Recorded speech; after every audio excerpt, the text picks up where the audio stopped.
හයි කොහොමද? ඔන්න 2026 අවුරුද්දේ මගේ ෆස්ට් වීඩියෝ එක තමයි මේක.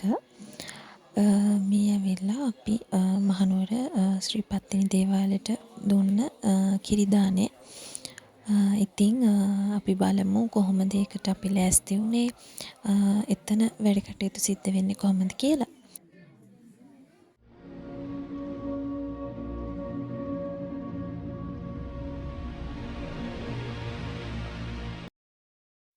මේ ඇවිල්ලා පෙබරවාරි මාසේ 18 මට ගෙවන්න තිබ්බ සම්පූර්ණ මුදල රුපියල් 20000ක්. ඒක ගෙවන්න මම පත්තිනි දේවාලයට ආවා.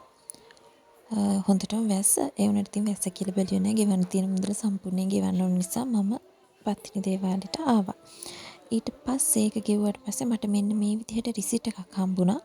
ඒකේ තියෙනවා අපි කිරි දානේ දවසට මොනවද අරන් එන්න ඕනේ, කොහොමද ඒ කියන්නේ ඒ දවස් ටිකේ පේ වෙන්න ඕනේ. ඒ වගේ තියෙනවා. මෙන්න මෙතන contact number එක තියෙනවා. ඔයාලට contact කරගන්න පුළුවන් කොහොමද කිරි දානයක් බාරගන්නේ කියලා එහෙම. ඉතින් මම ගෙනියන්න ඕන බඩු ටික ලෑස්ති කරගත්තා. වැඩියෙන් මම කෝකට කියලා ඉටිපන්දමක් ගිනි පෙට්ටිත් දාගත්තා. ඊළඟට මේ ඇවිල්ලා පෙබරවාරි මාසේ 21 සෙනසුරාදා උදේ අපි උදේ 4:00ට විතර ගියේ. 4:00ට විතර ගෙදරින් ගිහිල්ලා යන අතරතුර ඉතින් ගැටඹේ බෝධියටත් පඳුරක් දාගෙනම තමයි ගියේ. පෙබරවාරි මාසේ 21 ඉතින් අපි උදේ ওই විදිහට ආවා. උදේ 5 වෙනකොට මෙන්න මේ විදිහට සෙනග හිටියා. අපි හිතුවේ නෑ එච්චර ඉඳී කියලා. ඒ වුණාට ඉතින් හිටිය සෙනග. 5 වෙද්දී අපි මාලිගාවේ, يعني මාලිගාව ඇතුළට යන්නේ නෙවෙයි. ඔයාලා දන්නවා ඇති වැල්බෝදිය පැත්ත. අන්න එතනින් තමයි ඇතුළට ගන්න අපිව. පත්තිනි දේවාලෙට අපි ගියා. පත්තිනි දේවාලේ, ඒ කියන්නේ මමත් එක්ක තව 11 දෙනෙක්. ඒ කියන්නේ ඔක්කොම කිරි දාන 12. මෙන්න මේ විදිහට කිරි උතුරන්න එහෙම ලිප් 12ක් ලෑස්ති කරලා තිබ්බා. අපි අරගෙන ආපු හඳුන් කූරු, කපුරු, පොල් තෙල් මේ ඔක්කොම එතෙන්දී පාවිච්චි කරනවා අපි. මෙන්න මේ විදිහට තමයි ලිපපත්තු කරලා කිරි මුට්ටිය අපි තියලා ඒක උතුරනකන් ඉන්නේ. මම කෝකටත් කියලා ඉටිපන්දම් ගිනි පෙට්ටි එහෙම අරගෙන ආවේ. කලින් පාරක් අපි ගිහිල්ලා ලිපපත්තු කරගන්න බැරි වුණා. මොකද හොඳටම වැස්ස. එතකොට ඉතින් ඒ කියන්නේ එතන ඒ දර එහෙම ඔක්කොම තෙමිලානේ තියෙන්නේ. ඒ නිසා හරියට ලිපපත්තු කරගන්න බැරි වුණා. හැබැයි අතුලට යනකොට ගිනි පෙට්ටි එහෙම ගෙනියන්න දෙන්නේ නැහැ. ඒ කියන්නේ ආරක්ෂක හේතුන් මත තමයි ගෙනියන්න දෙන්නේ නැත්තේ. ඉතින් ප්‍රශ්නයක් වුණේ නැහැ. එතන ඇතුලේ අපිට කියලා දෙන්න සිය කෙනෙක් ඉන්නවා. ඒ අපිට ලිපපත්තු කරලා දුන්නා. අපි ඉතින් මෙන්න මේ විදිහට ලිපපත්තු කරගෙන කිරි උතුරවුවා. මේ කිරි උතුරාගෙන එනකොටම ඒකට අපිට ගේන්න කියලා තියෙන කාසි 7ක් තියෙනවා. ඒ කියන්නේ හොඳට පිරිසිදු කරලා කහ වතුරෙන් එහෙම හොදලා තමයි ගෙනියවුවේ.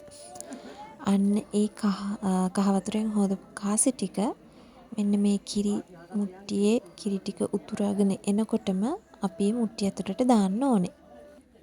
මේ කිරි දානේ කරන විදිහ මුලින්ම මට සමහර තැන් වීඩියෝ කරන්න බැරි වුණා. ඉතින් මම ඒ ගැන සම්පූර්ණ විස්තරයක් මගේ ඩිස්ක්‍රිප්ෂන් බොක්ස් එකේ දානවා. ඒක බලාගෙන ඔයාලටත් පුළුවන් ඒ විදිහටම කරන්න.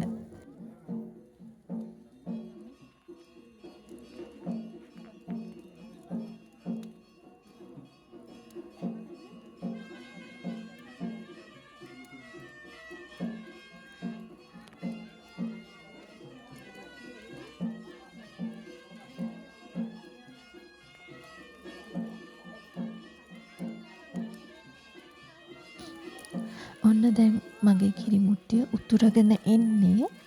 මම දැන් අර කහ වතුරෙන් හොදගෙන ආපු කාසි ටික අතට අරගෙන මෙන්න මේ විදිහට මුට්ටියට දාගන්නවා.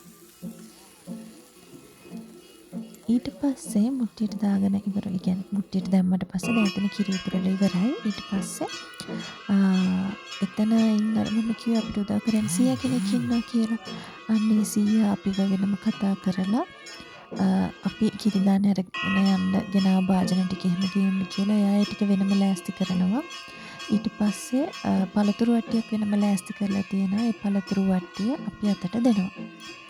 මෙන්න මේ තියෙන්නේ අපිට දෙන පළතුරු වට්ටිය මේ හැමෝම තියන් ඉන්න.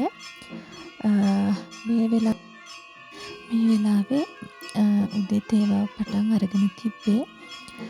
ඒ කියන්නේ පළවෙනි තේවාව අපි ඉතින් එතෙන්න වෙලා හිටියා. ඊට පස්සේ අපිව මේ විදිහට ඇතුළට අරගෙන අපේ පළතුරු වට්ටි එහෙම ඇතුළට අරගෙන අපිට ආශිර්වාද කරන්න පටන් ගත්තා. ඉතින් මේ විදිහට තමයි අපේ කිරිදානේ ඉවර වුණේ. මගේ channel එකත් subscribe කරලා තියන්න. ආදරේ හැමෝටම ගිහින් එන්න.